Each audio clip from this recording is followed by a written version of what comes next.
Hi ಸ್ನೇಹಿತರೆ, ಎಲ್ರಿಗೂ ನಮಸ್ಕಾರ. ವೆಲ್ಕಮ್ ಟು ಸ್ಪರ್ಧಾ ಕರ್ನಾಟಕ ಯೂಟ್ಯೂಬ್ ಚಾನಲ್. ನಾನು ನಂಜನಾಯ್ಕ್. ಸ್ನೇಹಿತರೆ, ಸದ್ಯದಲ್ಲೇ ನೋಟಿಫಿಕೇಶನ್ ಆಗಲಿರುವಂತಹ ಒಂದು ಪೋಸ್ಟೇ ಈ ಟೀಚರ್ ರಿಕ್ರೂಟ್ಮೆಂಟ್.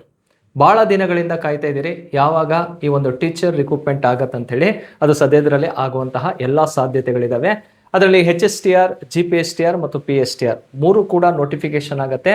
ಆದರೆ ಫಸ್ಟ್ ನೋಟಿಫಿಕೇಶನ್ ಆಗುವಂಥ ಸಾಧ್ಯತೆ ಇರುವಂಥದ್ದು ಈ HSTR ಮತ್ತು GPSTR, PSTR ಈ ಮೂರಕ್ಕೂ ಸಂಬಂಧಪಟ್ಟಂತೆ ಈ ಸಮಾಜ ವಿಜ್ಞಾನ ಎನ್ನುವಂಥ ಕಾನ್ಸೆಪ್ಟ್ ಮೇಲೆ ಪ್ರಶ್ನೆಗಳು ಬರ್ತಾವೆ.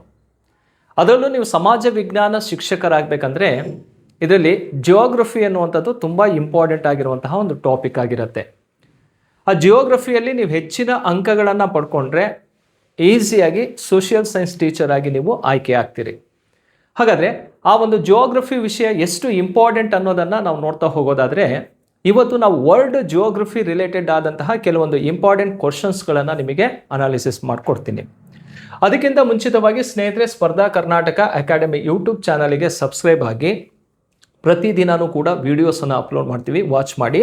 ಹಾಗೆ ಸ್ಪರ್ಧಾ ಕರ್ನಾಟಕ ಅಕಾಡೆಮಿಯ ವತಿಯಿಂದ ನಾವು HSTR, GPSTR ಮತ್ತು PSTR ಈ ಮೂರು ಕೋರ್ಸ್ಗಳಿಗೆ ರಿಲೇಟೆಡ್ ಆದಂತಹ ಆನ್ಲೈನ್ ಕೋರ್ಸನ್ನು ನಾವು ಸ್ಟಾರ್ಟ್ ಮಾಡಿದ್ದೀವಿ. ಸೋಷಿಯಲ್ ಸೈನ್ಸ್ ಸಿಗತ್ತೆ ನಿಮಗೆ, ಮ್ಯಾಥಮೆಟಿಕಲ್ ಸೈನ್ಸ್ ಸಿಗತ್ತೆ, ಅದರ ಜೊತೆಗೆ PM ಮೆಥಡು ಕೂಡ ನಿಮಗೆ ಸಿಗತ್ತೆ. ಹಾಗೆ TETನೂ ಕೂಡ ಈ ನಮ್ಮ ಆನ್ಲೈನ್ ಕೋರ್ಸ್ ಮೂಲಕ ನೀವು ಪರ್ಚೇಸ್ ಮಾಡಿಕೊಂಡು ವಾಚ್ ಮಾಡ್ಬೋದು. ಇದರ ಬಗ್ಗೆ ನಿಮಗೆ ಹೆಚ್ಚಿನ ಮಾಹಿತಿ ಬೇಕಿದ್ರೆ 9071673831 ಅಥವಾ 32 ನಂಬರಿಗೆ ಕಾಲ್ ಮಾಡಿ ಇದರ ಬಗ್ಗೆ ಹೆಚ್ಚಿನ ಮಾಹಿತಿಯನ್ನು ಪಡ್ಕೊಳ್ರಿ. ಹಾಗಾದರೆ ಸ್ನೇಹಿತರೆ, ಇವತ್ತಿನ ವರ್ಲ್ಡ್ ಜಿಯೋಗ್ರಫಿ ರಿಲೇಟೆಡ್ ಆದಂತಹ ಒಂದು ಮೊದಲನೇ ಪ್ರಶ್ನೆ ಯಾವುದು ಅಂತೇಳಿ ನೋಡೋದಾದರೆ, ನೋಡಿ, ಆಗ್ನೇಯ ಏಷ್ಯಾದ ಏಕೈಕ ಭೂ ಆವೃತ ದೇಶ ಡ್ಯಾಶ್ ಅಂತೇಳಿ ಕೊಟ್ಟಿದ್ದಾರೆ. ಅಂದರೆ ಈಗ ನಾವು ಏಷ್ಯಾ ಖಂಡ ಅಂತ ನೋಡಿದಾಗ ಪ್ರಪಂಚದಲ್ಲೇ ಅತಿ ದೊಡ್ಡದಾದಂಥ ಖಂಡ ಯಾವುದಪ್ಪ ಅಂದರೆ ಏಷ್ಯಾ ಖಂಡ. ಈ ಏಷ್ಯಾ ಖಂಡವನ್ನು ಪ್ರಾದೇಶಿಕ ವಿಭಾಗಗಳನ್ನಾಗಿ ಡಿವೈಡ್ ಮಾಡ್ಕೊಳ್ತಾ ಹೋಗ್ತೀವಿ. ಉತ್ತರ ಏಷ್ಯಾ, ಮಧ್ಯ ಏಷ್ಯಾ, ಹಾಗೆ ದಕ್ಷಿಣ ಏಷ್ಯಾ ಅಂತ ಬರುತ್ತೆ, ಆಗ್ನೇಯ ಏಷ್ಯಾ ಮತ್ತು ಪಶ್ಚಿಮ ಏಷ್ಯಾ ಮತ್ತು ಪೂರ್ವ ಏಷ್ಯಾ ಅಂತಲೂ ಬರುತ್ತೆ. ಸೊ ಈ ರೀತಿ ಏಷ್ಯಾವನ್ನು ನಾವು ಪ್ರಾಕೃತಿಕ ವಿಭಾಗಗಳನ್ನಾಗಿ ಡಿವೈಡ್ ಮಾಡ್ಕೊಳ್ತಾ ಹೋಗ್ತೀವಿ, ಅಥವಾ ಅದರ ಪ್ರಾದೇಶಿಕ ವಿಭಾಗಗಳನ್ನಾಗಿ ಕೂಡ ನಾವು ಡಿವೈಡ್ ಮಾಡ್ಕೊಳ್ತಾ ಹೋಗ್ತೀವಿ. ಇದರಲ್ಲಿ ಕೇಳಿರುವಂತಹ ಪ್ರಶ್ನೆ ಯಾವುದು ಅಂತ ಕೇಳಿದರೆ, ಆಗ್ನೇಯ ಏಷ್ಯಾಕ್ಕೆ ಸಂಬಂಧಪಟ್ಟಂತಹ ಒಂದು ಪ್ರಶ್ನೆ ಆಗಿರುತ್ತೆ, ಸೌತ್ ಈಸ್ಟ್ ಏಷ್ಯಾ. ಹಾಗಾದರೆ ಆ ಸೌತ್ ಈಸ್ಟ್ ಏಷ್ಯಾದಲ್ಲಿ ಲ್ಯಾಂಡ್ ಲಾಕ್ಡ್ ಕಂಟ್ರಿ ಯಾವುದು ಅಂತೇಳಿ ನಮಗೆ ತಿಳ್ಕೋಬೇಕು. ನೋಡಿ, ಆಪ್ಷನಲ್ಲಿ ಕಾಂಬೋಡಿಯಾ ಇದೆ, ಲಾವೋಸ್ ಇದೆ, ಮಲೇಷ್ಯಾ ಇದೆ, ಥಾಯ್ಲ್ಯಾಂಡ್ ಅಂತ ಕಂಡುಬರುತ್ತೆ. ಇದರಲ್ಲಿ ಸರಿಯಾದಂತಹ ಉತ್ತರ ಯಾವುದಪ್ಪ ಅಂದರೆ ಈ ಲಾವೋಸ್ ಎನ್ನುವಂಥದ್ದು ಸರಿಯಾದಂತಹ ಉತ್ತರವಾಗಿರುತ್ತೆ. ಇದು ಆಗ್ನೇಯ ಏಷ್ಯಾದ ಏಕೈಕ ಭೂ ಆವೃತ ರಾಷ್ಟ್ರವಾಗಿರುತ್ತೆ. ಹಾಗಾದರೆ ಆಗ್ನೇಯ ಏಷ್ಯಾದಲ್ಲಿರುವಂತಹ ಇತರೆ ರಾಷ್ಟ್ರಗಳ ಬಗ್ಗೆ ನಾವು ನೋಡೋದಾದರೆ ಅವೆಲ್ಲವೂ ಕೂಡ ಕೋಸ್ಟಲನ್ನು ಹೊಂದಿರುವಂತಹ ಒಂದು ರಾಷ್ಟ್ರಗಳಾಗಿ ನೋಡ್ಬೋದು. ಹಾಗಾದರೆ ಅದನ್ನು ಮ್ಯಾಪಲ್ಲಿ ನೀವು ಕ್ಲಿಯರ್ ಮಾಡ್ಕೋಬೋದು. ಆಗ್ನೇಯ ಏಷ್ಯಾದ ರಾಷ್ಟ್ರಗಳು ಯಾವ್ಯಾವುದು ಕಂಡು ಬರ್ತಾವೆ ಅಂಥೇಳಿ ನೋಡೋದಾದರೆ, ನೋಡಿ, ಮಯನ್ಮಾರ್ ರಾಷ್ಟ್ರ ಕಂಡು ಬರುತ್ತೆ, ಹಾಗೆ ಲಾವೋಸ್ ಇದೆ, ಥೈಲ್ಯಾಂಡ್ ಇದೆ, ವಿಯೆಟ್ನಾಂ ಕಂಡು ಬರುತ್ತೆ. ಸೊ ಇಂಡೋನೇಷ್ಯಾ ಮತ್ತು ಮಲೇಷ್ಯಾ, ಫಿಲಿಪೈನ್ಗಳು ಕೂಡ ಕಂಡು ಬರ್ತಾವೆ. ಫಿಲಿಪೈನ್ ರಾಷ್ಟ್ರನೂ ಕೂಡ ಇದೇ ಭಾಗದಲ್ಲಿ ಕಂಡು ಬರುವಂಥದ್ದು. ಸೊ ಇವೆಲ್ಲವುದನ್ನು ನಾವೇನಂತ ಕರಿತೀವಿ, ಸೌತ್ ಈಸ್ಟ್ ಏಷ್ಯಾ ಅಂತಲೇ ಕರೆಯೋದು. ಅವು ಎಲ್ಲ ರಾಷ್ಟ್ರಗಳನ್ನು ನೀವು ಅಬ್ಸರ್ವ್ ಮಾಡಿ, ಪ್ರತಿಯೊಂದು ರಾಷ್ಟ್ರನೂ ಕೂಡ ಕರಾವಳಿ ತೀರ ಪ್ರದೇಶವನ್ನು ಹೊಂದಿದೆ. ಆದರೆ ಒಂದು ರಾಷ್ಟ್ರ ಮಾತ್ರ ಇಲ್ಲಿ ಕಾಣಿಸ್ತಾ ಇದೆಯಲ್ಲ, ಇದು ಸಂಪೂರ್ಣವಾಗಿ ಭೂ ಆವೃತವಾದಂತಹ ರಾಷ್ಟ್ರವಾಗಿರುತ್ತೆ. ಅದು ಯಾವುದಪ್ಪ ಅಂದರೆ ಲಾವೋಸ್ ಅಂತ ಹೇಳಿ. ಈ ಮ್ಯಾಪಲ್ಲಿ ನಿಮಗೆ ಇನ್ನೂ ಕ್ಲಿಯರ್ ಆಗುತ್ತೆ. ಇಲ್ಲಿ ಏನು ಕಾಣಿಸ್ತಾ ಇದೆಯಲ್ಲ, ಇದೇ ಆ ಲಾವೋಸ್ ಆಗಿರುತ್ತೆ. ಇದು ಸಂಪೂರ್ಣವಾಗಿ ಲ್ಯಾಂಡ್ ಲಾಕ್ಡ್ ಒಂದು ಕಂಟ್ರಿ ಅಂತಾನೆ ಕರಿತೀವಿ. ಎಲ್ಲಿ ಅಂತ ಕೇಳಿದರೆ ಆಗ್ನೇಯ ಏಷ್ಯಾದಲ್ಲಿ ಇರುವಂಥದ್ದು. ಕ್ಲಿಯರಾ? ಸೊ ನೋಡಿ, ಮೊದಲನೇ ಪ್ರಶ್ನೆಗೆ ಬಿ ಅನ್ನುವಂಥದ್ದು ಸರಿಯಾದಂತಹ ಉತ್ತರವಾಗಿರುತ್ತೆ. ಹಾಗೆ ಪ್ರತಿಯೊಂದು ಏಷ್ಯಾದ ಒಂದು ಪ್ರಾದೇಶಿಕ ವಿಭಾಗಗಳನ್ನು ತಗೊಂಡಾಗ ಅಲ್ಲಿ ಯಾವ್ಯಾವ ರಾಷ್ಟ್ರಗಳು ಕಂಡು ಬರ್ತವೆ, ಆ ರಾಷ್ಟ್ರದಲ್ಲಿ ಅತಿ ದೊಡ್ಡ ರಾಷ್ಟ್ರಗಳು ಯಾವುದು, ಹಾಗೆ ಚಿಕ್ಕ ರಾಷ್ಟ್ರಗಳು ಯಾವುದಂತನೂ ತಿಳ್ಕೋಬೇಕು. ಈಗ ಭಾರತ ಅಂತ ಬಂದಾಗ ದಕ್ಷಿಣ ಏಷ್ಯಾದಲ್ಲಿ ಕಂಡುಬರುವಂತಹ ಪ್ರಮುಖ ರಾಷ್ಟ್ರವಾಗಿರುತ್ತೆ ಭಾರತ. ಉತ್ತರ ಏಷ್ಯಾ ಅಂತ ಕೇಳಿದರೆ ಅಲ್ಲಿ ರಷ್ಯಾವನ್ನು ನಾವು ಪ್ರಮುಖವಾಗಿ ನೋಡ್ತೀವಿ. ಚೀನಾ ಅಂತ ಕೇಳಿದರೆ ಎಲ್ಲಿ ಕಂಡು ಬರ್ತಾವಪ್ಪ ಅಂದರೆ ಅವು ಪೂರ್ವ ಏಷ್ಯಾದಲ್ಲಿ ಕಂಡುಬರುವಂತಹ ಒಂದು ರಾಷ್ಟ್ರವಾಗಿರುತ್ತೆ. ಈ ರೀತಿಯಾಗಿ ಏಷ್ಯಾದ ಪ್ರಾದೇಶಿಕ ವಿಭಾಗಗಳನ್ನು ಆಧಾರವಾಗಿಟ್ಕೊಂಡು ಕೇಳಿರುವಂತಹ ಒಂದು ಪ್ರಶ್ನೆ ಆಗಿರೋದನ್ನು ನೋಡ್ಬೋದು. ಈಗ ಎರಡನೇ ಪ್ರಶ್ನೆಗೆ ಹೋಗೋಣ. ಕಲಹರಿ ಮರುಭೂಮಿ ಡ್ಯಾಶ್ನಲ್ಲಿದೆ ಅಂತ ಇದೆ. ಅಂದರೆ ಕಲಹರಿ ಮರುಭೂಮಿ ಯಾವ ರಾಷ್ಟ್ರದಲ್ಲಿ ತನ್ನ ಗಡಿಯನ್ನು ಹಂಚಿಕೊಂಡಿದೆ ಅಂಥೇಳಿ. ನೋಡಿ, ಆಪ್ಷನಲ್ಲಿ ಬೋಟ್ಸ್ವಾನಾ ಅಂತ ಕಂಡುಬರುತ್ತೆ, ನಮೀಬಿಯಾ ಅಂತ ಇದೆ, ಝೈರೆ ಅಂತ ಇದೆ, ಜಾಂಬಿಯಾ ರಾಷ್ಟ್ರ ಅಂತ ಕಂಡುಬರುತ್ತೆ. 4 ರಾಷ್ಟ್ರಗಳನ್ನು ಕೊಟ್ಟಿರುವಂಥದ್ದು. ಇವೆಲ್ಲ ರಾಷ್ಟ್ರಗಳು ಆಫ್ರಿಕನ್ ಕಂಟ್ರೀಸ್ಗಳೇ ಆಗಿರ್ತವೆ. ಹಾಗಾದರೆ ಈ ಆಫ್ರಿಕಾದ ರಾಷ್ಟ್ರಗಳು ಅಂತ ನೋಡಿದಾಗ ಕಲಹರಿ ಎನ್ನುವಂಥದ್ದು ಎಲ್ಲಿದೆ ಅನ್ನೋದು ನಮಗೆ ಕ್ಲಿಯರ್ ಆಯಿತು. ಎಲ್ಲಿರುವಂಥದ್ದು? ಆಫ್ರಿಕಾ ಖಂಡದಲ್ಲಿ ಕಂಡುಬರುವಂತಹ ಒಂದು ಪ್ರಮುಖ ಮರುಭೂಮಿ ಆಗಿರುತ್ತೆ ಕಲಹರಿ ಡೆಸರ್ಟ್. ಅದರಲ್ಲೂ ಯಾವ ಆಫ್ರಿಕಾ ಭಾಗದಲ್ಲಿ ಇದೆಯಪ್ಪ ಅಂದರೆ ಇದು ದಕ್ಷಿಣ ಆಫ್ರಿಕಾ ಭಾಗದ ಸಂಬಂಧಪಟ್ಟಂತಹ ಒಂದು ಡೆಸರ್ಟ್ ಆಗಿರುತ್ತೆ. ಇದರಲ್ಲಿ ಸರಿಯಾದಂಥ ಉತ್ತರವನ್ನು ನಿಮಗೆ ಮ್ಯಾಪ್ ಕೊಟ್ಟರೆ ನೀವೇ ಆನ್ಸರ್ ಮಾಡಿಬಿಡ್ತೀರಿ ಇದಕ್ಕೆ ರೈಟ್ ಆನ್ಸರ್ ಯಾವುದು ಅಂತ. ಅಥವಾ ಮುಂಚೆನೇ ನಿಮಗೆ ಗೊತ್ತಿದ್ದರೆ ಕಲಹರಿ ಮರುಭೂಮಿ ಯಾವ ರಾಷ್ಟ್ರಗಳಲ್ಲಿ ತನ್ನ ಗಡಿಯನ್ನು ಹಂಚಿಕೊಂಡಿದೆ ಅಂತ ಕಾಮೆಂಟ್ ಮೂಲಕನೂ ಕೂಡ ನೀವು ಆನ್ಸರ್ ಮಾಡ್ಬೋದು. ಯಾಕಂದರೆ ವಿಡಿಯೋನ ವಾಚ್ ಮಾಡ್ತಾ ಇರ್ತೀರಾ, ನಿಮಗೆ ಇದರ ಬಗ್ಗೆ ಆನ್ಸರ್ ಗೊತ್ತಿದ್ರೆ ಮುಂಚೆನೇ ಕಾಮೆಂಟ್ ಮಾಡಿಬಿಡಿ. ಏನೋ ಸರಿನೋ, ಬಿ ಸರಿನೋ, ಸಿ ಸರಿನೋ, ಅಥವಾ ಇಂಥ ರಾಷ್ಟ್ರಗಳಂತಲೇ ನೀವು ಟೈಪ್ ಮಾಡಿ ಹಾಕ್ತಾ ಇರ್ಬೋದು. ಓಕೆ ಸ್ನೇಹಿತರೆ, ಹಾಗಾದರೆ ಇದಕ್ಕೆ ಸರಿಯಾದಂಥ ಉತ್ತರವನ್ನು ನಿಮಗೆ ಮ್ಯಾಪಲ್ಲಿ ತೋರಿಸ್ತೀನಿ, ನೋಡ್ಕೋಬಿಡಿ. ನೋಡಿ, ಈ ಭಾಗದಲ್ಲಿ ಕಾಣಿಸ್ತಾ ಇದೆಯಲ್ಲ, ಇದೇ ಕಲಹರಿ ಮರುಭೂಮಿ ಆಗಿರುತ್ತೆ. ಇಷ್ಟು ಏರಿಯಾ ಏನಿದೆಯಲ್ಲ ಇದೇ ಕಲಹರಿ ಡೆಸರ್ಟ್ ಆಗಿರುತ್ತೆ.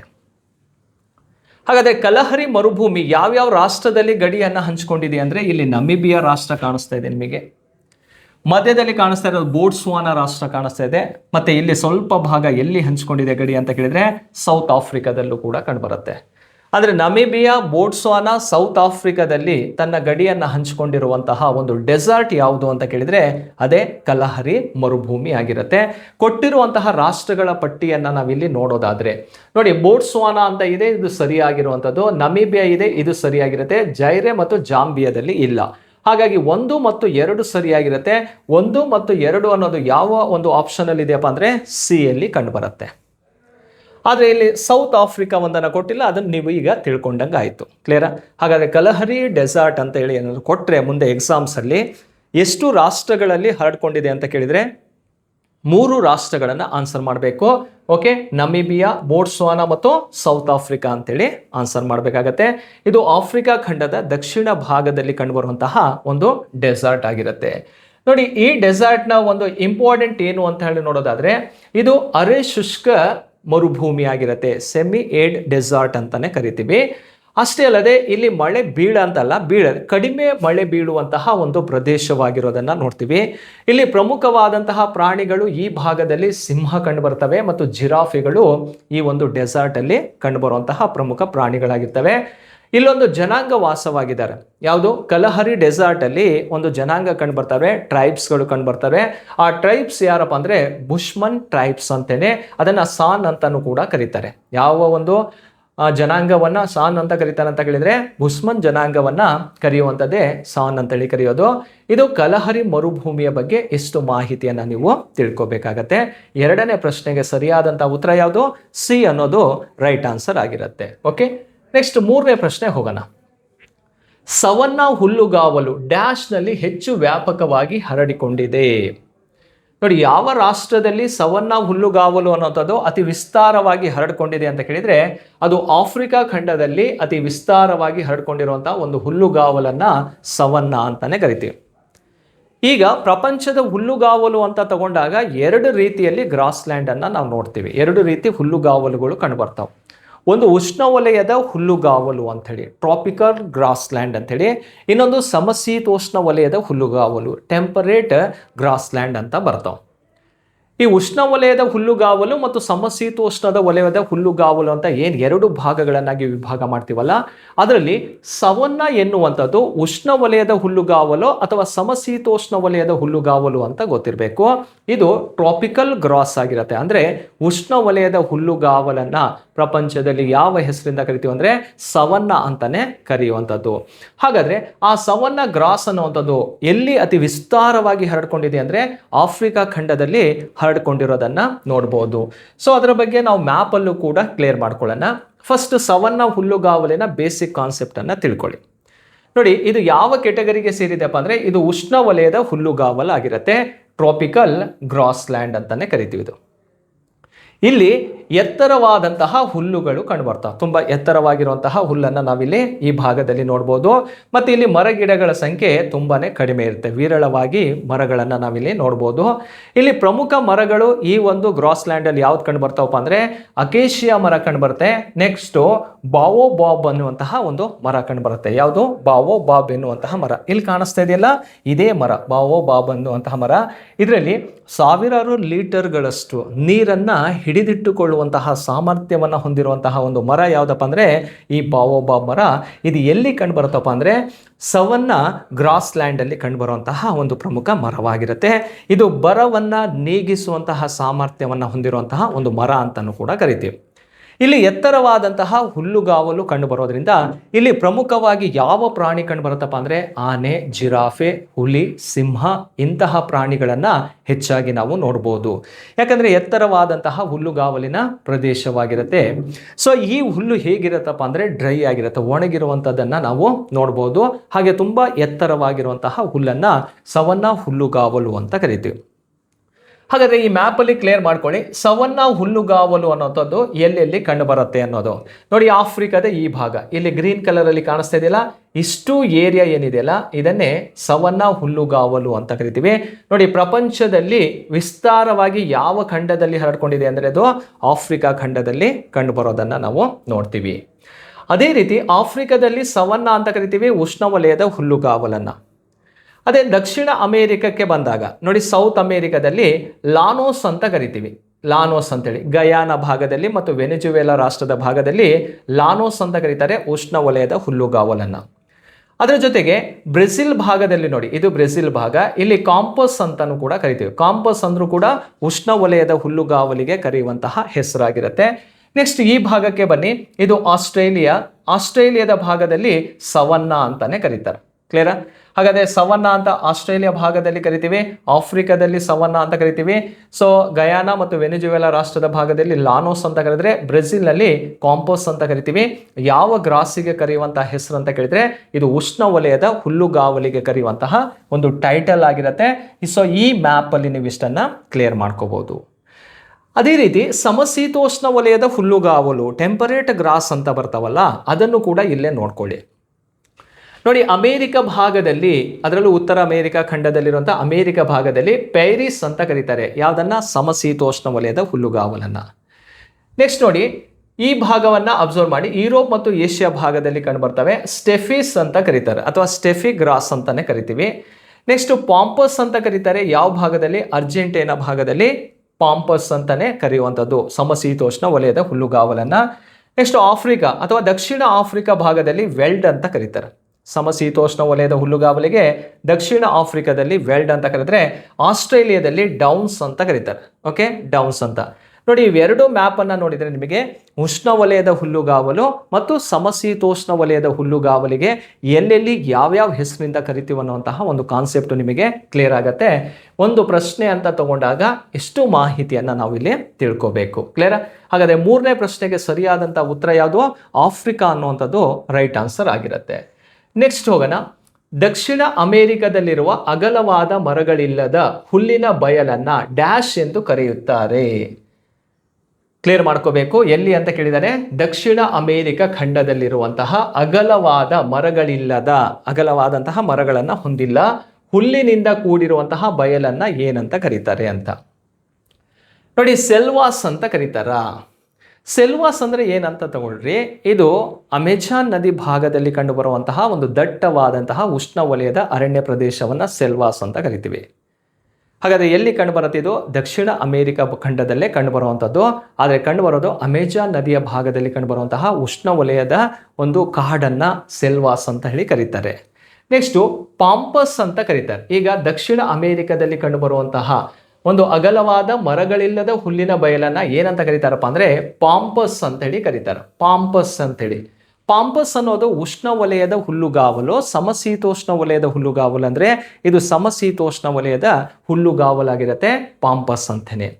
ಇನ್ನು ಪ್ಯಾರಿಸ್ ಅಂತ ಗೊತ್ತಾಯ್ತು ನಿಮಗೆ, ಅಮೆರಿಕದಲ್ಲಿ, ಯುರೋಪ್ನಲ್ಲಿ ಸ್ಟೆಫಿಸ್ ಅಂತ ಕರಿತೀವಿ, ಅದು ಕೂಡ ನಿಮಗೆ ಗೊತ್ತಾಗಿರುವಂಥದ್ದು. ಸೊ ಇದನ್ನು ಕೂಡ ನಾವು ಕಾನ್ಸೆಪ್ಟ್ ಅನ್ನ ಕ್ಲಿಯರ್ ಮಾಡ್ಕೊಳ್ಳೋದಾದ್ರೆ, ಈಗ ಪಾಂಪಸ್ ಎನ್ನುವಂಥದ್ದು ಯಾವ ಕೆಟಗರಿಯ ಹುಲ್ಲುಗಾವಲು ಅಂದರೆ ಇದು ಸಮಶೀತೋಷ್ಣ ವಲಯದ ಹುಲ್ಲುಗಾವಲಾಗಿರುತ್ತೆ. ಅದನ್ನು ಪಾಂಪಸ್ ಅಂತ ಕರಿತೀವಿ. ಇದು ಎಲ್ಲೆಲ್ಲಿ ಕಂಡುಬರುತ್ತೆ ಅಂದರೆ ಅರ್ಜೆಂಟೀನಾ ಮತ್ತು ಉರುಗ್ವೆ ರಾಷ್ಟ್ರದ ಭಾಗದಲ್ಲಿ ಕಂಡುಬರುತ್ತೆ. ಈ ಹುಲ್ಲು ಏನಾಗಿರುತ್ತೆ ನೋಡ್ರಿ, ಈ ರೀತಿ ಇರುತ್ತೆ, ಹಚ್ಚ ಹಸಿರಾಗಿರುವಂತಹ ಹುಲ್ಲಿರುತ್ತೆ. ಹಾಗಾಗಿ ಈ ಪ್ರದೇಶದಲ್ಲಿ ಪಶು ಸಂಗೋಪನೆ ಅತಿ ಹೆಚ್ಚು ಕಂಡುಬರುತ್ತೆ. ನೋಡಿ, ದಟ್ಟವಾದಂತಹ ಒಂದು ಹುಲ್ಲು ಕಂಡುಬರುತ್ತೆ. ವಿರಳವಾದಂತಹ ಮರಗಳ ಸಂಖ್ಯೆ ಬಹಳಷ್ಟು ಕಡಿಮೆ ಇರುವಂಥದ್ದನ್ನು ನೋಡ್ತೀವಿ. ಈ ಪ್ರದೇಶಗಳಲ್ಲಿ ಏನನ್ನ ಹೆಚ್ಚು ಬೆಳೀತಾರಪ್ಪ ಅಂದರೆ ಗೋಧಿ, ಮೆಕ್ಕೆಜೋಳ, ಸೋಯಾಬೀನನ್ನು ಅತಿ ಹೆಚ್ಚು ಬೆಳೆಯೋದನ್ನು ನೋಡ್ಬೋದು. ಹಾಗೆ ಇದು ಏನಕ್ಕೆ ಫೇಮಸ್ ಅಪ್ಪ ಅಂದರೆ ಪಶು ಸಂಗೋಪನೆಗೆ ತುಂಬಾನೇ ಫೇಮಸ್ ಇರುವಂಥದ್ದು. ನೋಡಿ, ಪ್ಯಾರಿಸ್ ಇದೆಯಲ್ಲ, ಪ್ಯಾರಿಸ್ ಅನ್ನ ಪ್ರಪಂಚದ ರೊಟ್ಟಿಯ ಬುಟ್ಟಿ ಅಂತಾನು ಕೂಡ ಕರಿತೀವಿ. ಅದು ಹೆಚ್ಚು ಗೋಧಿ ಬೆಳೆಯುವಂಥದ್ದು. ಹಾಗಾದರೆ ಈ ಸಮಶೀತೋಷ್ಣ ವಲಯದ ಹುಲ್ಲುಗಾವಲು ಅಂದರೆ ಈ ಬೆಳೆಗೆ ತುಂಬಾನೇ ಫೇಮಸ್ ಇರುವಂತಹ ಒಂದು ಗ್ರಾಸ್ ಆಗಿರುತ್ತೆ. ಅದರ ಜೊತೆಗೆ ಅನಿಮಲ್ ಹಸ್ಬೆಂಡ್ರಿನೂ ಕೂಡ ತುಂಬಾನೇ ಕಂಡುಬರುತ್ತೆ. ಪಶು ಸಂಗೋಪನೆಯನ್ನು ನಾವಿಲ್ಲಿ ನೋಡ್ಬೋದು. ಕ್ಲಿಯರ್? 4ನೇ ಪ್ರಶ್ನೆಗೆ ಸರಿಯಾದಂಥ ಉತ್ತರ ಯಾವುದಪ್ಪ ಅಂದರೆ ಪಾಂಪಸ್. ಪಾಂಪಸ್ ಯಾವ ಕೆಟಗರಿಗೆ ಸೇರಿದೆ? ಇದು ಸಮಶೀತೋಷ್ಣ ವಲಯದ ಹುಲ್ಲುಗಾವಲು. ಪಾಂಪಸ್ ಅಂತ ಎಲ್ಲಿ ಕರಿತೀವಿ ಅಂದರೆ ಅರ್ಜೆಂಟೀನಾ, ಉರುಗ್ವೆ ಭಾಗದಲ್ಲಿ ಕಂಡು ಬರುವಂಥದ್ದು. ರೈಟ್? ನೆಕ್ಸ್ಟ್ ಕ್ವಶನಿಗೆ ಹೋಗೋಣ. ಈ ಕೆಳಗಿನವುಗಳಲ್ಲಿ ಯಾವುದು ಸರಿಯಾಗಿ ಹೊಂದಾಣಿಕೆ ಆಗಿರುವುದಿಲ್ಲ? ಇಲ್ಲಿ ಲಾಸ್ಟಲ್ಲಿ ಅರ್ಥ ಮಾಡ್ಕೋಬೇಕು, ಆಗಿರುವುದಿಲ್ಲ ಅಂತ ಇದೆ, ಅದನ್ನು ಕ್ಲಿಯರ್ ಮಾಡ್ಕೊಳ್ಳಿ. ಪ್ಯಾರಿಸ್ ಅನ್ನುವಂಥದ್ದು ಎಲ್ಲಿದೆ ಅಂಥೇಳಿ ನಿಮಗೆ ಆಲ್ರೆಡಿ ಕ್ಲಿಯರ್ ಮಾಡಿದೆ, ಅದನ್ನು ಕೂಡ ಮ್ಯಾಪಲ್ಲಿ ತೋರಿಸ್ತೀನಿ. ನೋಡಿ, ಇದು ಪ್ಯಾರಿಸ್ ಅಂಥೇಳಿ. ಪ್ಯಾರಿಸ್ ಅನ್ನುವಂಥದ್ದು ಯಾವ ಕೆಟಗರಿಗೆ ಸೇರಿದೆ? ಇದು ಸಮಶೀತೋಷ್ಣ ವಲಯದ ಹುಲ್ಲುಗಾವಲಾಗಿರುತ್ತೆ. ಎಲ್ಲಿ ಕಂಡುಬರುತ್ತೆ ಅಂದರೆ ಉತ್ತರ ಅಮೇರಿಕಾದಲ್ಲಿ ಕಂಡುಬರುವಂಥದ್ದು. ಪಾಂಪಸ್ ಅಂತ ಇದೆ, ಇದು ದಕ್ಷಿಣ ಅಮೇರಿಕಾದಲ್ಲಿ ಕಂಡುಬರುವಂಥದ್ದು. ಇಲ್ಲಿ ಕಾಣಿಸ್ತಾ ಇದೆಯಲ್ಲ, ಇದು ಪಾಂಪಸ್ ಅಂತೇಳಿ, ಈ ಭಾಗದಲ್ಲಿ ಇದೆಯಲ್ಲ, ಇದು ಪಾಂಪಸ್ ಅಂತೇಳಿ. ಇದು ಕೂಡ ಎಲ್ಲಿದೆಯಪ್ಪ ಅಂದರೆ ದಕ್ಷಿಣ ಅಮೇರಿಕಾದಲ್ಲಿ ಕಂಡುಬರುವಂಥದ್ದು. ಸ್ಟೆಫಿಸ್ ಅಂತ ಇದೆ, ಇದು ಯುರೋಪ್ ಭಾಗದಲ್ಲಿ ಕಂಡುಬರುವಂಥದ್ದು. ನೋಡಿ, ಇಲ್ಲಿ ಸ್ಟೆಫಿಸ್ ಅನ್ನುವಂಥದ್ದು ಯುರೋಪ್ ಭಾಗದಲ್ಲಿ ಕಂಡುಬರುತ್ತೆ. ವೆಲ್ಡ್ ಎನ್ನುವಂಥದ್ದು ಎಲ್ಲಿ ಕಂಡುಬರುತ್ತಪ್ಪ ಅಂದರೆ ದಕ್ಷಿಣ ಆಫ್ರಿಕಾದಲ್ಲಿ ಕಂಡುಬರುತ್ತೆ. ಇದು ವೆಲ್ಡ್, ಈ ಏರಿಯಾ ಇದೆಯಲ್ಲ, ಇದು ವೆಲ್ಡ್ ಇರುವಂಥದ್ದು. ಆದರೆ ಇಲ್ಲಿ ಏನು ಕೊಟ್ಟಿದ್ದಾನೆ? ಆಸ್ಟ್ರೇಲಿಯಾ ಕೊಟ್ಟಿದ್ದಾನೆ. ಹಾಗಾಗಿ ಇದು ತಪ್ಪಾದಂತಹ ಹೇಳಿಕೆ ಆಗಿರುತ್ತೆ. ಈಗ ಪ್ಯಾರಿಸ್ ಉತ್ತರ ಅಮೇರಿಕಾ ಸರಿಯಾಗಿದೆ, ಪಾಂಪಸ್ ಎನ್ನುವಂಥದ್ದು ದಕ್ಷಿಣ ಅಮೇರಿಕಾ ಅದು ಸರಿಯಾಗಿದೆ, ಸ್ಟೆಫಿಸ್ ಎನ್ನುವಂಥದ್ದು ಯುರೋಪ್ ಅದು ಕೂಡ ರೈಟ್ ಆಗಿರುವಂಥದ್ದು. ಹಾಗಾದರೆ ಕೊಟ್ಟಿರುವಂಥ ಹೇಳಿಕೆಗಳಲ್ಲಿ ಯಾವುದು ತಪ್ಪಾಗಿದೆ ಅಂತ ಕೇಳಿದರೆ ವೆಲ್ಡ್ ಎನ್ನುವಂಥದ್ದು ತಪ್ಪಾಗಿದೆ, ಆಸ್ಟ್ರೇಲಿಯಾದಲ್ಲಿ ಇಲ್ಲ. ಹಾಗಾದರೆ ಆಸ್ಟ್ರೇಲಿಯಾದಲ್ಲಿ ಇರೋದು ಯಾವುದಪ್ಪ ಅಂದರೆ ಡೌನ್ಸ್ ಅಂತ ಕರಿತೀವಿ. ಯಾವುದಿದು? ಡೌನ್ಸು. ಈಗ ಹೇಳ್ತಾ ಇರುವಂಥದ್ದು ಪ್ರತಿಯೊಂದು ಕೂಡ ಸಮಶೀತೋಷ್ಣ ವಲಯದ ಹುಲ್ಲುಗಾವಲಾಗಿರುತ್ತೆ, ಟೆಂಪರೇಟ್ ಗ್ರಾಸ್ ಅಂತೇಳಿ. ಯಾವ್ಯಾವ ಖಂಡದಲ್ಲಿ ಯಾವ್ಯಾವ ಗ್ರಾಸಿಗೆ ಟೆಂಪರೇಟ್ ಗ್ರಾಸ್ ಅಂತ ಕರಿತೀವಿ ಅನ್ನೋದು ಇಲ್ಲಿ ನೀವು ತಿಳ್ಕೊಬೇಕಾಗತ್ತೆ. 5ನೇ ಪ್ರಶ್ನೆಗೆ ಡಿ ಅನ್ನೋದು ಸರಿಯಾದಂತಹ ಉತ್ತರವಾಗಿರುತ್ತೆ. ಕ್ಲಿಯರ್? ನೆಕ್ಸ್ಟ್ ಹೋಗೋಣ. ಯಾವ ದೇಶವು ಅತಿ ದೊಡ್ಡ ಕರಾವಳಿಯನ್ನು ಹೊಂದಿದೆ? Longest coastal length country in the world ಅಂತ ಕೇಳಿದಾಗ ಇಲ್ಲಿ ಆಪ್ಷನಲ್ಲಿ ಅಮೇರಿಕಾ ಅಂತ ಇದೆ, ಆಸ್ಟ್ರೇಲಿಯಾ ಇದೆ, ಕೆನಡಾ ಇದೆ, ಭಾರತ ಇದೆ. ಇದಕ್ಕೆ ಸರಿಯಾದಂಥ ಉತ್ತರ ಯಾವುದಪ್ಪ ಅಂದರೆ ಕೆನಡಾ ಅನ್ನುವಂಥದ್ದು ರೈಟ್ ಆನ್ಸರ್ ಆಗಿರುತ್ತೆ. ಪ್ರಪಂಚದಲ್ಲೇ ಅತಿ ಉದ್ದ ಕರಾವಳಿ ತೀರ ಪ್ರದೇಶವನ್ನು ಹೊಂದಿರುವಂಥ ರಾಷ್ಟ್ರ ಕೆನಡಾವಾಗಿರುತ್ತೆ. ಹಾಗಾದರೆ ಕೆನಡಾ ಎಲ್ಲಿ ಕಂಡುಬರುತ್ತೆ ಅನ್ನೋದು ಗೊತ್ತಿರಬೇಕು. ಇದು ಉತ್ತರ ಅಮೇರಿಕಾ ಖಂಡದಲ್ಲಿ ಕಂಡುಬರುವಂತಹ ಅತಿ ದೊಡ್ಡ ರಾಷ್ಟ್ರ ಯಾವುದಪ್ಪ ಅಂದರೆ ಕೆನಡಾ. ಈ ಕೆನಡಾ ಭಾಗಕ್ಕೆ ಸಂಬಂಧಪಟ್ಟಂತೆ ನೀವು ಅಬ್ಸರ್ವ್ ಮಾಡ್ಬೋದು ಎಷ್ಟು ಉದ್ದದ ಕರಾವಳಿಯನ್ನು ಹೊಂದಿದೆ ಅಂದರೆ ಇಲ್ಲಿಂದ ಹಿಡಿದು ಎಷ್ಟು ಏರಿಯಾವನ್ನು ನಾವು ಅದರ ಕೋಸ್ಟಲ್ ಲೆಂತ್ ಅಂತ ತಗೊಳ್ತೀವಿ. ನೋಡಿ, ಇದರ ಒಟ್ಟಾರೆ ಕೋಸ್ಟಲ್ ಲೆಂತ್ ಎಷ್ಟಿದೆಯಪ್ಪ ಅಂದರೆ 2,02,080 ಕಿಲೋಮೀಟರ್ ಅಷ್ಟು ಉದ್ದದ ಕರಾವಳಿಯನ್ನು ಹೊಂದಿರುವಂಥದ್ದು. ಹಾಗಾದರೆ ಕೆನಡಾ ನೋಡಿ, ಈ ಕಡೆ ಪೆಸಿಫಿಕ್ ಮಹಾಸಾಗರ ಇದೆ, ಈ ಭಾಗಕ್ಕೆ ಬಂದಾಗ ಅಟ್ಲಾಂಟಿಕ್ ಓಷಿಯನ್ ಇದೆ, ಮೇಲ್ಭಾಗದಲ್ಲಿ ಆರ್ಟಿಕ್ ಮಹಾಸಾಗರ ಕಂಡುಬರುತ್ತೆ. 3 ಮಹಾಸಾಗರಗಳಿಂದ ಸುತ್ತುವರೆದಿದೆ. ಅಟ್ಲಾಂಟಿಕ್, ಪೆಸಿಫಿಕ್ ಮತ್ತು ಆರ್ಟಿಕ್ ಓಷಿಯನ್ನಿಂದ ಸುತ್ತುವರೆದಿರುವಂತಹ ಒಂದು ರಾಷ್ಟ್ರವಾಗಿರುತ್ತೆ. ಉತ್ತರ ಅಮೇರಿಕಾ ಖಂಡದಲ್ಲೇ ಅತಿ ದೊಡ್ಡ ರಾಷ್ಟ್ರಗಳ ಪಟ್ಟಿಯಲ್ಲಿ ಯಾವುದನ್ನು ತಗೋಬೇಕು? ನಾವು ಕೆನಡಾವನ್ನು ತಗೊಳ್ತೀವಿ. ಹಾಗಾಗಿ ಪ್ರಪಂಚದ ಅತಿ ಉದ್ದ ಕರಾವಳಿಯನ್ನು ಹೊಂದಿರುವಂಥ ರಾಷ್ಟ್ರ ಕೆನಡಾ ಆಗಿರುತ್ತೆ. ಓಕೆ, ನೆಕ್ಸ್ಟ್ ಕ್ವಶನಿಗೆ ಹೋಗೋಣ. ಸ್ಕ್ಯಾಂಡಿನೇವಿಯನ್ ದೇಶಗಳ ಗುಂಪಿನಲ್ಲಿ ಈ ಕೆಳಗಿನವುಗಳಲ್ಲಿ ಯಾವುದು ಸರಿಯಲ್ಲ? ಸ್ಕ್ಯಾಂಡಿನೇವಿಯನ್ ದೇಶಗಳು ಅಂತ ನೋಡಿದಾಗ ಅಥವಾ ಸ್ಕ್ಯಾಂಡಿನೇವಿಯನ್ ಪರ್ಯಾಯ ಪ್ರಸ್ಥಭೂಮಿ ಅಂತ ಬಂದಾಗ ಎಲ್ಲಿ ಕಂಡುಬರುತ್ತಪ್ಪ ಅಂದರೆ ಯುರೋಪ್ ಖಂಡದಲ್ಲಿ ಕಂಡುಬರುವಂಥದ್ದು. ಯುರೋಪ್ ಖಂಡವನ್ನು ಪರ್ಯಾಯ ದ್ವೀಪಗಳ ಪರ್ಯಾಯ ದ್ವೀಪ ಅಂತ ಕರಿತೀವಿ. ಪೆನಿನ್ಸುಲಾರ್ ಆಫ್ ಪೆನಿನ್ಸುಲಾರ್ ಅಂತ ಹೇಳಿ ಕರೆಯೋದು. ಯಾಕಂದರೆ ಯುರೋಪ್ ಖಂಡದಲ್ಲಿ ಈ ಪರ್ಯಾಯ ದ್ವೀಪಗಳನ್ನು ಹೊಂದಿರುವಂತಹ ರಾಷ್ಟ್ರಗಳ ಸಂಖ್ಯೆನೇ ಹೆಚ್ಚಾಗಿರುವಂಥದ್ದು. ಸೊ ಅಲ್ಲಿ ಐಬೀರಿಯನ್ ಅಂತ ಕಂಡು ಬರುತ್ತೆ, ಸ್ಕ್ಯಾಂಡಿನೇವಿಯನ್ ಅಂತ ಕಂಡು ಬರುತ್ತೆ, ಇಟಲಿಯನ್ ಅಂತ ಕಂಡು ಬರ್ತವೆ. ಇವೆಲ್ಲವೂ ಕೂಡ 3 ಕಡೆ ನೀರು, 1 ಕಡೆ ಭೂಭಾಗದಿಂದ ಆವೃತವಾಗಿರುತ್ತೆ. ಅದನ್ನೇ ಪರ್ಯಾಯ ದ್ವೀಪ. ಭಾರತವನ್ನು ಸಹ ನಾವೇನಂತ ಕರಿತೀವಪ್ಪ ಅಂದರೆ ಪರ್ಯಾಯ ದ್ವೀಪ ಅಂತ ಕರಿತೀವಿ. ಯಾಕಂದರೆ ಭಾರತ 3 ಕಡೆ ನೀರು, 1 ಕಡೆ ಭೂಮಿಯಿಂದ ಇರೋದು. ಪಶ್ಚಿಮದಲ್ಲಿ ಅರಬ್ಬಿ ಸಮುದ್ರ ಇದೆ, ಪೂರ್ವದಲ್ಲಿ ಬಂಗಾಳ ಕೊಲ್ಲಿ ಇದೆ, ದಕ್ಷಿಣದಲ್ಲಿ ಹಿಂದೂ ಮಹಾಸಾಗರ ಇದೆ. ಇಂತಹ ಭೂಪ್ರದೇಶವನ್ನು ಪರ್ಯಾಯ ದ್ವೀಪ ಅಂತ ಕರಿತೀವಿ. ಹಾಗಾದರೆ ಆ ಯುರೋಪ್ ಖಂಡವನ್ನು ಪರ್ಯಾಯ ದ್ವೀಪಗಳು ಹೆಚ್ಚಾಗಿರೋದ್ರಿಂದ ಪರ್ಯಾಯ ದ್ವೀಪಗಳ ಪರ್ಯಾಯ ದ್ವೀಪ ಅಂತಾನೆ ಕರಿತೀವಿ. ಓಕೆ, ಹಾಗಾದರೆ ಅದರಲ್ಲಿ ಒಂದು ಪರ್ಯಾಯ ದ್ವೀಪ ಯಾವುದಪ್ಪ ಅಂದರೆ ಸ್ಕ್ಯಾಂಡಿನೇವಿಯನ್ ಅಂತ ಕರೆಯುವಂಥದ್ದು. ಹಾಗಾದರೆ ಸ್ಕ್ಯಾಂಡಿನೇವಿಯನ್ ದೇಶಗಳ ಗುಂಪಿನಲ್ಲಿ ಈ ಕೆಳಗಿನವುಗಳಲ್ಲಿ ಯಾವುದು ಸರಿಯಲ್ಲ ಅಂತ ನೋಡಿದಾಗ ನಿಮಗೆ ಮ್ಯಾಪಲ್ಲೇ ತೋರಿಸ್ಬಿಡೋಣ ಯಾವುದು ಸರಿಯಲ್ಲ ಅಂತೇಳಿ ನೀವೇ ಆನ್ಸರ್ ಮಾಡ್ತೀರಿ. ನೋಡಿ, ಇದರಲ್ಲಿ ಡೆನ್ಮಾರ್ಕ್ ಇದೆಯಾ? ಡೆನ್ಮಾರ್ಕ್ ಇದೆ, ರೈಟ್. ನಾರ್ವೆ ಇದೆಯಾ? ನಾರ್ವೆನೂ ಕೂಡ ಇದೆ. ಮತ್ತು ಸ್ವೀಡನ್ ಇದೆಯಾ? ಸ್ವೀಡನ್ ಇದೆ. ಹಾಗಾದರೆ ಡೆನ್ಮಾರ್ಕ್, ನಾರ್ವೆ, ಸ್ವೀಡನ್ ಕಂಡು ಬರುತ್ತೆ. ಯಾವುದು ಕಂಡು ಬರಲ್ಲ ಅಂತ ಕೇಳಿದರೆ ಫಿನ್ಲ್ಯಾಂಡ್ ಕಂಡು ಬರಲ್ಲ. ಹಾಗಾಗಿ ಇದಕ್ಕೆ ಸರಿಯಾದಂಥ ಉತ್ತರ ಯಾವುದಪ್ಪ ಅಂದರೆ ಫಿನ್ಲ್ಯಾಂಡ್ ಅನ್ನುವಂಥದ್ದನ್ನು ಆನ್ಸರ್ ಮಾಡಬೇಕಾಗತ್ತೆ. ಇದು ಸ್ಕ್ಯಾಂಡಿನೇವಿಯನ್ ದೇಶಗಳ ಒಂದು ಗುಂಪಿನ ಪಟ್ಟಿಯನ್ನು ನಾವು ನೋಡ್ಬೋದು. ಇವು ರಾಷ್ಟ್ರಗಳು ಎಲ್ಲಿ ಕಂಡು ಬರ್ತಾವಪ್ಪ ಅಂದರೆ ಯುರೋಪ್ ಖಂಡದಲ್ಲಿ ಕಂಡುಬರುವಂತಹ ಪ್ರಮುಖ ರಾಷ್ಟ್ರಗಳಾಗಿರ್ತವೆ. ಓಕೆ ಸ್ನೇಹಿತರೆ, ಇದು 7ನೇ ಪ್ರಶ್ನೆಗೆ ಸರಿಯಾದಂಥ ಉತ್ತರ ಯಾವುದಪ್ಪ ಅಂದರೆ ಬಿ ಅನ್ನೋದು ರೈಟ್ ಆನ್ಸರ್ ಆಗಿರುತ್ತೆ. ಹಾಗಾದರೆ ಫಿನ್ಲ್ಯಾಂಡ್ ಎಲ್ಲಿದೆಯಪ್ಪ ಅಂದರೆ ಈ ಭಾಗದಲ್ಲಿ ಕಂಡುಬರುವಂತಹ ಒಂದು ರಾಷ್ಟ್ರವಾಗಿರುತ್ತೆ. ನೋಡಿ, ಈಗ 7th ಕ್ವಶನಿಗೆ ನಮಗೆ ಕಾನ್ಸೆಪ್ಟ್ ಏನನ್ನೋದು ಕ್ಲಿಯರ್ ಆಯಿತು. ಓಕೆ ಸ್ನೇಹಿತರೆ, ನೆಕ್ಸ್ಟ್ ನೋಡಿ, ಒಂದು ಬುಕ್ ಬಗ್ಗೆ ನಾವು ಮಾಹಿತಿಯನ್ನು ಪಡ್ಕೊಳ್ಳೋದಾದರೆ ಕರ್ನಾಟಕ ಭೂಗೋಳ ಅಂಥೇಳಿ. ಈ ಕರ್ನಾಟಕ ಭೂಗೋಳ ಎಲ್ಲ ಸ್ಪರ್ಧಾತ್ಮಕ ಪರೀಕ್ಷೆಗಳಿಗೆ ಯೂಸ್ ಆಗುವಂತಹ ಒಂದು ಬುಕ್ಸ್ ಆಗಿರುತ್ತೆ. UPSC, KPSC, ಹಾಗೆ group C, PC, PSI, teacher recruitment ಎಲ್ಲ ಎಕ್ಸಾಮಿಗೂ ಕೂಡ ಕರ್ನಾಟಕ ಜಿಯೋಗ್ರಫಿ ರಿಲೇಟೆಡ್ ಕ್ವಶನ್ಸ್ ಬಂದರೆ ಈ ಬುಕ್ಕಲ್ಲಿ ನಿಮಗೆ ಮಾಹಿತಿ ಸಿಗುತ್ತೆ. ಹಾಗಾದರೆ ಈ ಕರ್ನಾಟಕ ಭೂಗೋಳವನ್ನು 4 ಭಾಗಗಳನ್ನಾಗಿ ವಿಭಾಗ ಮಾಡಿ ಬರೆದಿರುವಂತಹ ಬುಕ್ ಆಗಿರುತ್ತೆ. ನೋಡಿ, ಮೊದಲನೇ ಭಾಗದಲ್ಲಿ ಕರ್ನಾಟಕ ಭೂಗೋಳ ಪರಿಚಯ ಅಂತ ಇದೆ.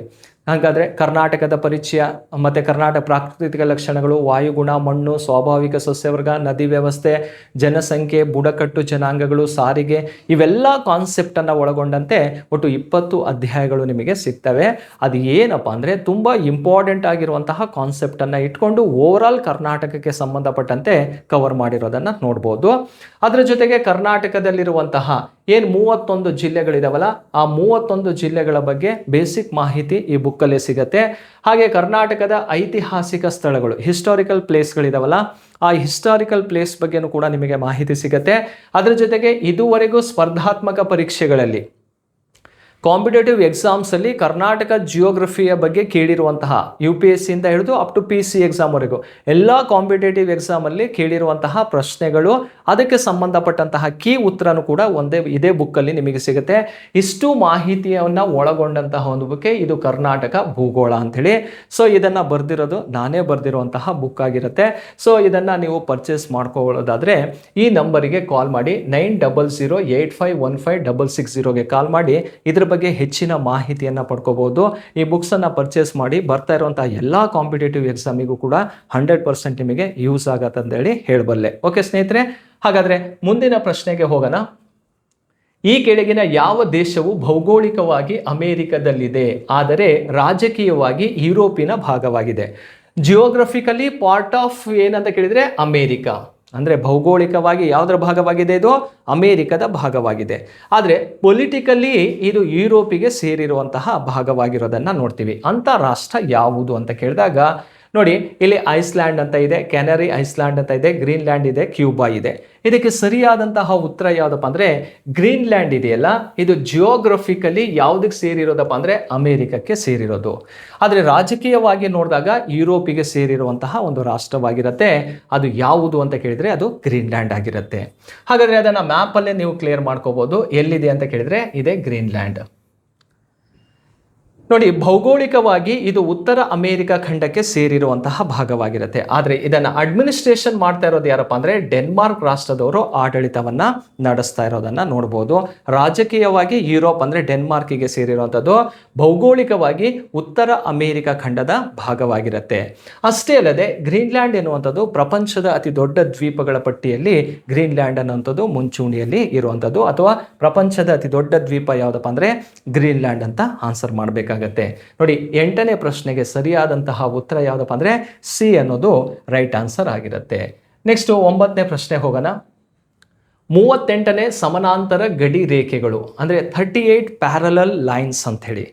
ಈ 38 ಪ್ಯಾರಲಲ್ ಲೈನ್ಸ್ ಈ ಕೆಳಗಿನ ಯಾವ 2 ದೇಶಗಳನ್ನು ವಿಭಜಿಸುತ್ತದೆ? ಆ 38 ಪ್ಯಾರಲಲ್ ಲೈನ್ ಏನು ಪಾಸ್ ಆಗತ್ತಲ್ಲ 2 ದೇಶಗಳ ಗಡಿನೂ ಕೂಡ ಹೌದು, ಬಾರ್ಡರ್ ಲೈನ್ ಆಗೂ ಕೂಡ ಕೆಲಸ ಮಾಡುತ್ತೆ. ಆ 38 ಪ್ಯಾರಲಲ್ ಲೈನ್ ಅನ್ನುವಂಥದ್ದು ಯಾವ 2 ರಾಷ್ಟ್ರಗಳ ಗಡಿ ಆಗಿದೆ ಅಂತ ನೋಡಿದಾಗ ಆಪ್ಷನ್ನಲ್ಲಿ ನೋಡಿ, ಪೋಲ್ಯಾಂಡ್, ಜರ್ಮನಿ ಇದೆ, ಪಾಕಿಸ್ತಾನ, ಆಫ್ಘಾನಿಸ್ತಾನ ಇದೆ, ಭಾರತ ಮತ್ತು ಟಿಬೆಟ್ ಇದೆ, ಕೊರಿಯಾ ಮತ್ತು ಉತ್ತರ ಕೊರಿಯಾ ಮತ್ತು ದಕ್ಷಿಣ ಕೊರಿಯಾ ಅಂತ ಇದೆ. ಇದಕ್ಕೆ ಸರಿಯಾದಂಥ ಉತ್ತರ ಯಾವುದಪ್ಪ ಅಂದರೆ ಉತ್ತರ ಕೊರಿಯಾ ಮತ್ತು ದಕ್ಷಿಣ ಕೊರಿಯಾ ಅನ್ನೋಂಥದ್ದು ರೈಟ್ ಆನ್ಸರ್ ಆಗಿರುತ್ತೆ. ಕ್ಲಿಯರಾ? ನಾರ್ತ್ ಕೊರಿಯಾ ಮತ್ತು ಸೌತ್ ಕೊರಿಯಾ ಇದಕ್ಕೆ ಸರಿಯಾದಂತಹ ಉತ್ತರವಾಗಿರುತ್ತೆ. ಓಕೆ, ಅದನ್ನು ಮ್ಯಾಪಲ್ಲೂ ಕೂಡ ನೀವು ಕ್ಲಿಯರ್ ಮಾಡ್ಕೋಬೋದು. ನೋಡಿ, ಮ್ಯಾಪನ್ನು ಅಬ್ಸರ್ವ್ ಮಾಡಿ. ಇದು ನಾರ್ತ್ ಕೊರಿಯಾ, ಈ ಭಾಗ ನೋಡಿ ಇದು ಸೌತ್ ಕೊರಿಯಾ. ಇಲ್ಲಿ ಕಾಣಿಸ್ತಾ ಇದೆಯಲ್ಲ ರೇಖೆ, ಇದನ್ನೇ 38 ಡಿಗ್ರಿ ಪ್ಯಾರಲಲ್ ಲೈನ್ಸ್ ಅಂತಲೇ ಕರೆಯೋದು. ಕ್ಲಿಯರಾ? ಉತ್ತರ ಕೊರಿಯಾ ಮತ್ತು ದಕ್ಷಿಣ ಕೊರಿಯಾವನ್ನು ಪ್ರತ್ಯೇಕಿಸುವಂತಹ ಒಂದು ಲೈನ್ ಯಾವುದಪ್ಪ ಅಂದರೆ 38ನೇ ಸಮಾನಾಂತರ ರೇಖೆಯಾಗಿರುತ್ತೆ. ಅದೇ ಭಾರತ, ಪಾಕಿಸ್ತಾನ, ಆಫ್ಘಾನಿಸ್ತಾನ ಅಂತ ಇದೆಯಲ್ಲ, ಈ ಡ್ಯುರಾಂಡ್ ರೇಖೆ ಅನ್ನುವಂಥದ್ದು ಡಿವೈಡ್ ಮಾಡುವಂಥದ್ದು. ಭಾರತ ಮತ್ತು ಟಿಬೆಟ್ ಅಂತ ಕೇಳಿದರೆ ಮ್ಯಾಕ್ಮೋಹನ್ ಅಂದರೆ ಭಾರತ ಚೀನಾದ ನಡುವಿನ ಗಡಿ ರೇಖೆ ಆಗಿರುತ್ತೆ. ಕೇಳಿರುವಂತಹ 9ನೇ ಪ್ರಶ್ನೆಗೆ ಸರಿಯಾದಂಥ ಉತ್ತರ ಯಾವುದು? ಡಿ ಅನ್ನೋದು ಸರಿಯಾದಂತಹ ಉತ್ತರವಾಗಿರುತ್ತೆ. ನೆಕ್ಸ್ಟ್ ಹೋಗೋಣ. ಮ್ಯಾಜಿನೋಟ್ ಅಂಥೇಳಿ ರೇಖೆಯು ಡ್ಯಾಶ್ ಆಗಿತ್ತು ಅಂಥೇಳಿ. ನೋಡಿ, ಫ್ರಾನ್ಸ್ ಮತ್ತು ಜರ್ಮನಿಯ ನಡುವಿನ ಗಡಿಯಾಗಿದೆ, ಪೂರ್ವ ಜರ್ಮನಿ ಮತ್ತು ಪೋಲ್ಯಾಂಡ್ ನಡುವಿನ ಗಡಿಯಾಗಿದೆ, ಅಮೆರಿಕ ಮತ್ತು ಕೆನಡಾದ ನಡುವಿನ ಗಡಿಯಾಗಿದೆ, ಭಾರತ ಮತ್ತು ಆಫ್ಘಾನಿಸ್ತಾನದ ನಡುವಿನ ಗಡಿಯಾಗಿದೆ ಅಂತ ಇದೆ. ಇದಕ್ಕೆ ಸರಿಯಾದಂತಹ ಉತ್ತರವನ್ನು ನಿಮಗೆ ಮ್ಯಾಪಲ್ಲಿ ತೋರಿಸ್ಬಿಡ್ತೀನಿ, ನೋಡಿಬಿಡಿ. ಇಲ್ಲಿ ಕಾಣಿಸ್ತಾ ಇದೆಯಲ್ಲ, ಇದೇ ರೇಖೆ, ಅದು ಇದೇ ಆ ರೇಖೆಯಾಗಿರುತ್ತೆ. ಕ್ಲಿಯರಾ? ಸೊ ಯಾವ ರಾಷ್ಟ್ರದ ನಡುವೆ ಇದೆ? ಇಲ್ಲಿ ಫ್ರಾನ್ಸ್ ಇದೆ. ಇಲ್ಲಿ ಯಾವ ರಾಷ್ಟ್ರ ಇದೆ? ಜರ್ಮನಿಯ ಕಡೆ ಬರುತ್ತೆ. ಫ್ರಾನ್ಸ್ ಮತ್ತು ಜರ್ಮನಿಯ ನಡುವಿನ ಒಂದು ಗಡಿ ರೇಖೆಯನ್ನು, ನಿಯಂತ್ರಣ ಗಡಿ ರೇಖೆಯನ್ನು ಏನಂತ ಕರಿತೀವಿ? ಮ್ಯಾಜಿನೋಟ್ ಅಂತಲೇ ಕರೆಯುವಂಥದ್ದು. ಎಲ್ಲಿ ಕಂಡು ಬರುತ್ತಪ್ಪ ಅಂದರೆ ಇದು ಫ್ರಾನ್ಸ್ ಮತ್ತು ಜರ್ಮನಿಯ ನಡುವಿನ ಗಡಿ ರೇಖೆಯಾಗಿರುತ್ತೆ. ಎ ಅನ್ನೋದು ಇದಕ್ಕೆ ಸರಿಯಾದಂತಹ ಉತ್ತರವಾಗಿರುತ್ತೆ. ನೋಡಿ, ಫ್ರಾನ್ಸ್ ಮತ್ತು ಜರ್ಮನಿಯ ನಡುವೆ 1930ರಲ್ಲಿ ಈ ಒಂದು ಗಡಿ ರೇಖೆಯನ್ನು ನಿರ್ಮಿಸಿಕೊಂಡಿರೋದನ್ನು ನೋಡ್ಬೋದು, ಭದ್ರತೆಯ ದೃಷ್ಟಿಯಿಂದಾಗಿ. ಜರ್ಮನಿ ಆಕ್ರಮಣದಿಂದ ಫ್ರಾನ್ಸನ್ನು ರಕ್ಷಿಸುವಂಥದ್ದು ಉದ್ದೇಶವೇ ಈ ಒಂದು ಗಡಿ ರೇಖೆಯಾಗಿರುತ್ತೆ. ಅದು ಎಲ್ಲಿದೆ, ಯಾವ ರಾಷ್ಟ್ರ ಅನ್ನೋದು ನಮಗೆ ಗೊತ್ತಿರಬೇಕು. ಓಕೆ ಸ್ನೇಹಿತರೆ, ನೋಡಿ ಇಷ್ಟು ಕೂಡ ನಮಗೆ ಈ ವರ್ಲ್ಡ್ ಜಿಯೋಗ್ರಫಿ ರಿಲೇಟೆಡ್ ಆದಂತಹ ಕೆಲವೊಂದು ಇಂಪಾರ್ಟೆಂಟ್ ಪ್ರಶ್ನೆಗಳಾಗಿರ್ತವೆ. ಇದು ಎಲ್ಲ ಸ್ಪರ್ಧಾತ್ಮಕ ಪರೀಕ್ಷೆಗಳಿಗೂ ಕೂಡ ಯೂಸ್ ಆಗುತ್ತೆ. ಬರೀ ಟೀಚರ್ ರಿಕ್ರೂಟ್ಮೆಂಟ್ ಅಲ್ಲ, KSR ಬರೀರಿ ಅಥವಾ ಗ್ರೂಪ್ ಸಿ, SDA, FD ಯಾವುದಾದ್ರು ಕಾಂಪಿಟೇಟಿವ್ ಎಕ್ಸಾಮನ್ನು ತಗೊಂಡು ಕೂಡ ಈ ಕ್ವಶನ್ಸ್ ಬಂದೇ ಬರುತ್ತೆ. ಅಂದರೆ ಜಿಯೋಗ್ರಫಿ ಅಂದರೆ ಎಲ್ಲದಕ್ಕೂ ಕೂಡ ಬೇಕಾಗಿರುವಂತಹ ವಿಷಯ. ಹಾಗಾಗಿ ಈ ಪ್ರಶ್ನೆಗಳು ಒಂದಲ್ಲ ಒಂದು ಎಕ್ಸಾಮಲ್ಲಿ ನಿಮಗೆ ಬರುವಂತಹ ಸಾಧ್ಯತೆಗಳಿದ್ದಾವೆ. ಸೊ ಇದನ್ನು ಕ್ಲೀನಾಗಿ ವಾಚ್ ಮಾಡಿಕೊಂಡು ಇದರ ಬಗ್ಗೆ ಹೆಚ್ಚಿನ ಮಾಹಿತಿಯನ್ನು ಕೂಡ ತಿಳ್ಕೊಳ್ಳುವಂತಹ ಒಂದು ಪ್ರಯತ್ನವನ್ನು ಮಾಡಿ. ಸ್ನೇಹಿತರೆ, ವಿಡಿಯೋ ಇಷ್ಟ ಆದರೆ ಲೈಕ್ ಮಾಡಿ, ಕಾಮೆಂಟ್ ಮಾಡಿ, ನಿಮ್ಮ ಫ್ರೆಂಡ್ಸ್ಗಳಿಗೂ ಕೂಡ ಶೇರ್ ಮಾಡಿರಿ ಅಂತ ಹೇಳ್ತಾ ಇವತ್ತಿನ ಕಾನ್ಸೆಪ್ಟನ್ನು ಮುಗಿಸ್ತೀನಿ. Thank you.